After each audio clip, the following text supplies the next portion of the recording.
সূরা ইখলাস কোরআনের এমন একটা সূরা, যেই সূরা শুধুমাত্র আমাদের আল্লাহর কথা বলা আছে। এই সূরাতে অন্য কোনো সাবজেক্ট নাই। এই সূরা শুধু কার আলোচনা আছে? এরকম আরেকটা সূরা কোরআনে নাই যে সূরার শুরু থেকে শেষ পর্যন্ত শুধু আল্লাহর গুণগান আছে, আল্লাহর বৈশিষ্ট্যের কথা আছে, আল্লাহর একত্ববাদের কথা আছে, অন্য কোনো সাবজেক্টই নেই। এটা সাবজেক্টই শুধু আল্লাহ তাআলা। এই জন্য এক সাহাবী এই সূরাকে খুব ভালোবাসতেন। তিনি মানুষের ইমামতি করতে গিয়ে সূরা ফাতিহার পরে অন্য যা পড়েন না পড়েন সাথে সূরা ইখলাস অবশ্যই পড়তেন। দুইজন সাহাবীর জীবনে এরকম ঘটনা পাওয়া যায়। একজন সম্ভবত মসজিদে কুবার বা এরকম কোন মসজিদের ইমাম ছিলেন, আরেকজন জিহাদের ময়দানে এই কাজ করতেন। সাহাবীরা এসে বলছেন, ইয়া রাসূলুল্লাহ, উনি নামাজ পড়ালে অনেক লম্বা সময় ধরে সালাত আদায় করে, আমাদের কষ্ট হয়ে যায়। নবীজি ডেকে বলছেন, তুমি কেন এই কাজ করো? বললেন, ইয়া রাসূলুল্লাহ, সূরা ইখলাস এখানে আমাদের রবের কথা বলা হয়েছে, আমার রবের পরিচয়ের উল্লেখ দেওয়া হয়েছে। এটার নামই সূরা ইখলাস, তাওহীদকে খালেজ করার সূরা, শিরক মুক্তির সূরা, আমার রবের গুণের সূরা। এখানে অন্য কারোর ইস্যু নাই, শুধু আমার আল্লাহর কথা বলা আছে। এই জন্য এই সূরার মর্মটা, এর অর্থটা আমাকে খুব স্পর্শ করে, আমার খুব ভালো লাগে। এই জন্য সূরা ফাতিহার পরে অন্য যা পড়ি না পড়ি, অতিরিক্ত সূরা হিসাবে, সূরা মিলানোর অংশ হিসাবে সূরা ফাতিহাটা আমি অবশ্যই পড়ি। নবী করিম সাল্লাল্লাহু আলাইহি সাল্লাম বলেছেন, এই সূরার ভালোবাসায় তোমাকে জান্নাতে নিয়ে যাবে। এই জন্য ভাই দেখবেন সকাল সন্ধ্যায় সূরা ইখলাস, সূরা ফালাক, সূরা নাস তিনবার, সকাল সন্ধ্যার পাশাপাশি ৫ ওয়াক্ত সালাতের পরে একবার, রাতের শোয়ার সময় আবার তিনবার, মানে সূরা ইখলাস এতবার পড়ার আল্লাহ তাআলা ওজিফা করে দিয়েছেন। আমরাও সূরা ফাতিহা সবচেয়ে বেশি পছন্দ করি। এই মজলিসে যত লোক আছেন, আমার বিশ্বাস বেশিরভাগ মানুষ সূরা ইখলাসকে মহব্বত করেন, তবে সেটা ওই সাহাবীর মহব্বত করে না, নামাজ শর্ট করার জন্য। ঠিক না? অনেকে আছে দেখা যায় সূরা ইখলাস ছাড়া কিছু পড়ে না। কারণ কি? আয়তনে নামাজটা তাড়াতাড়ি শেষ করার জন্য। এইটার কারণে জান্নাতে যাবেন না, আবার খুশি হয়ে যায় না যে আমিও তো বেশি বেশি পড়ি। আপনার নিয়ত যদি হয়, মতলব যদি হয় নামাজ সংক্ষিপ্ত করা, তাহলে হবে না। এই জন্য ভাইরা আমার, সূরা ইখলাসটা নামাজের মধ্যে কেউ যদি পড়েন, বিভিন্ন রাকাতে সূরার মর্ম উপলব্ধি করে তিনি ইনশাআল্লাহ সওয়াব পাবেন।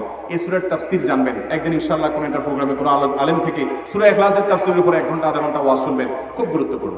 সূরা ইখলাস এটা যদি কেউ 3 বার 4 বার 5 বার পড়ে, শুধু সূরা ইখলাস না, অন্য সূরাও, সূরা ফাতিহার পরে আপনি সূরা ইখলাস 3 বার পড়লেন, সূরা ইযা জা 2 বার পড়লেন, অন্য সূরা 3 বার পড়লেন, কোনটা রিপিট করলেন, একই আয়াত বারবার পড়লেন, এটাতে কোনো অসুবিধা হবে না। আপনি বারবার পড়তে পারেন, কোনো অসুবিধা হবে না ইনশাআল্লাহ। তবে লক্ষ্য রাখবেন, প্রথম রাকাতের চাইতে দ্বিতীয় রাকাতটা তুলনামূলক একটু ছোট হবে। হ্যাঁ, আয়তনে পরিমাণে একটু ছোট হবে, এটাই সুন্নাহ। নবী করিম সাল্লাল্লাহু আলাইহি ওয়াসাল্লাম প্রথম রাকাত যদি 2 মিনিট ধরে পড়তেন, দ্বিতীয় রাকাত 1.5 মিনিট, অর্থাৎ একটু কমায়া পড়তেন, এটাই তার সুন্নাহ ছিল। বাস এরপর আপনি এবার সূরা ফাতিহার পরে এক সূরা বারবার পড়েন, হ্যাঁ, কয়েক সূরা বারবার পড়েন, বা অন্য একটা সূরা পড়ে আরেকটা সূরা বারবার পড়েন। সূরার মহব্বতের কারণে, মর্মের কারণে, একই আয়াত জাহান্নামের কথা আছে, জান্নাতের কথা আছে, আল্লাহর কথা আছে, সেজন্য আপনি বারবার পড়েন, কোনো অসুবিধা নাই ইনশাআল্লাহ। সূরাতুল ইখলাস আকার এবং আয়তনে কোরআন কারীমের অত্যন্ত ছোট একটি সূরা হলেও ফজিলত এবং মর্যাদার বিচারে অনেক বড় এবং মাহাত্ম্যপূর্ণ একটি সূরা। সহিহ বুখারীতে বর্ণিত হয়েছে যে প্রিয় নবী সাল্লাল্লাহু আলাইহি সাল্লাম একবার একজন সাহাবীকে কিছু লোকের মধ্যে দায়িত্বশীল করে পাঠালেন। তিনি যতদিন তাদের মাঝে অবস্থান করেছেন, ততদিন ইমামতিতে প্রত্যেক ওয়াক্ত নামাজের প্রতি রাকাতে তিনি সূরা ইখলাসকে আবশ্যিকভাবে তেলাওয়াত করতেন। অর্থাৎ অন্য যে কোনো সূরা তেলাওয়াত করতেন না কেন, রুকুতে যাওয়ার আগে অবশ্যই সূরা ইখলাসকে তেলাওয়াত করতেন। এটাকে তিনি নিয়ম বানিয়ে নিয়েছেন। বিষয়টি প্রিয় নবী সাল্লাল্লাহু আলাইহি সাল্লামের নজরে আনা হলে তিনি লোকটিকে ডেকে এর কারণ সম্পর্কে জানতে চাইলেন। তখন তিনি বললেন, ইয়া রাসূলুল্লাহ, এর কারণ হলো সূরাতুল ইখলাস এটি সিফাতুর রহমান, অর্থাৎ এই সূরায় আল্লাহ রাব্বুল আলামিনের গুণের আলোচনাই শুধুমাত্র করা হয়েছে। এই সূরার আলোচ্য বিষয় স্বয়ং আল্লাহ রাব্বুল আলামিন, আল্লাহ ছাড়া অন্য কোনো বিষয়ের আলোচনা এই সূরাতে করা হয়নি। এই সূরায় শুধুমাত্র তাওহীদের আলোচনা করা হয়েছে, যার কারণে এই সূরার প্রতি আমার ভালো লাগা এবং ভালোবাসা কাজ করে। সেজন্য প্রত্যেক ওয়াক্তের প্রতি রাকাতে এই সূরা তেলাওয়াত না করে আমি থাকতে পারি না। রাসূল করিম সাল্লাল্লাহু আলাইহি ওয়াসাল্লাম তখন তাকে বললেন, এই সূরার প্রতি তোমার ভালোবাসার কারণে স্বয়ং আল্লাহ রাব্বুল আলামিন তোমাকে ভালোবাসেন। আরেকটি বর্ণনা এসেছে যে একজন ব্যক্তি রাসূল আকরাম সাল্লাল্লাহু আলাইহি সাল্লামকে বললেন, ইয়া রাসূলুল্লাহ, আমি সূরা ইখলাসকে ভালোবাসি। তখন তিনি বললেন, সূরা ইখলাসের ভালোবাসা তোমাকে জান্নাত পর্যন্ত নিয়ে যাবে। সহিহ বুখারীতে আরও বর্ণিত হয়েছে যে প্রিয় নবী সাল্লাল্লাহু আলাইহি সাল্লাম সূরা ইখলাসের ফজিলত সম্পর্কে বলেছেন যে এটা তা'দিলু সুলুসাল কোরআন, অর্থাৎ কোরআন কারীমের 1/3 সমপর্যায়ের, 3 ভাগের 1 ভাগের সমপর্যায়ের। এই হাদিসের ব্যাখ্যা মুহাদ্দিসদের কেউ কেউ বলেছেন যে এর অর্থ হলো কোরআন কারীমের আলোচ্য বিষয় 3টি, তন্মধ্যে থেকে একটি হলো তাওহীদ। যেহেতু এই সূরায় শুধুমাত্র তাওহীদ সম্পর্কে আলোচনা করা হয়েছে, এই জন্য এটাকে কোরআন কারীমের 1/3 বা 3 ভাগের 1 ভাগ তথা 3টি বিষয়বস্তুর একটি বিষয়বস্তু সমৃদ্ধ সূরা বলে আখ্যায়িত করা হয়েছে। যদিও বেশিরভাগ মুহাদ্দিসদের ব্যাখ্যা হলো যে এ হাদিস দ্বারা রাসূল আকরাম সাল্লাল্লাহু আলাইহি ওয়াসাল্লাম বোঝাতে চেয়েছেন সূরা ইখলাস যদি কেউ একবার তেলাওয়াত করেন তাহলে আল্লাহ রাব্বুল আলামিন তাকে গোটা কোরআনে কারীমের 1/3 বা 3 ভাগের 1 ভাগ তেলাওয়াত করলে যে পরিমাণ সওয়াব হয় সেই পরিমাণ সওয়াব দান করবেন। তাহলে কেউ যদি 3বার সূরা ইখলাস তেলাওয়াত করেন আল্লাহ রাব্বুল আলামিন তাকে কোরআনে কারীম শুরু থেকে শেষ পর্যন্ত পড়ে শেষ করলে খতম করলে যে পরিমাণ সওয়াব হয় সেই পরিমাণ সওয়াব দান করবেন। যদিও কোরআনে কারীমের শুরু থেকে শেষ পর্যন্ত কষ্ট করে তেলাওয়াত করে শেষ করলে তিনি যে মর্যাদা পাবেন হুবহু সেই মর্যাদা কোনোদিনই সূরা ইখলাস 3বার পাঠকারী ব্যক্তি পাবে না। তাহলে হাদিস থেকে খোলাসাভাবে আমরা জানতে পারলাম যে সূরা ইখলাস 1বার বা 3বার পাঠ করার বিষয়টি হাদিস থেকে বোঝা যায় বা প্রমাণিত হয় এর ফজিলত এবং মর্যাদার কথা। এর বাইরে সূরা ইখলাস 10 বার, 50 বার, 100 বার, 200 বার কিংবা 1000 বার তেলাওয়াতের কোনো ফজিলতের কথা রাসূল আকরাম সাল্লাল্লাহু আলাইহি ওয়াসাল্লাম থেকে বর্ণিত হয়েছে কিনা আমরা সে বিষয়টি জানার চেষ্টা করি। সূরা ইখলাস 1বার তেলাওয়াত করলে অমুক ফজিলত, 2বার করলে তমুক ফজিলত এবং 10 বার করলে তমুক ফজিলত, 12 বার করলে অমুক ফজিলত, এরকম একটি হাদিস পাওয়া যায়। কিন্তু সেই হাদিসের সনদকে মুহাদ্দিসিন একরাম জাল এবং ভিত্তিহীন বলে আখ্যায়িত করেছেন। আর 10 বার সূরা ইখলাস তেলাওয়াত করার একটি বিশেষ ফজিলতের কথা বর্ণিত হয়েছে মুসনাদে আহমদে এবং ইমাম তবরানী রাহিমাহুল্লাহ তার মুআজামে উল্লেখ করেছেন। সেই হাদিসের ভাষ্য হলো এরকম যে ব্যক্তি সূরা ইখলাস, কুল হুয়াল্লাহ সূরা 10 বার পাঠ করবে আল্লাহ রাব্বুল আলামিন তার জন্য জান্নাতে একটি প্রাসাদ নির্মাণ করবেন।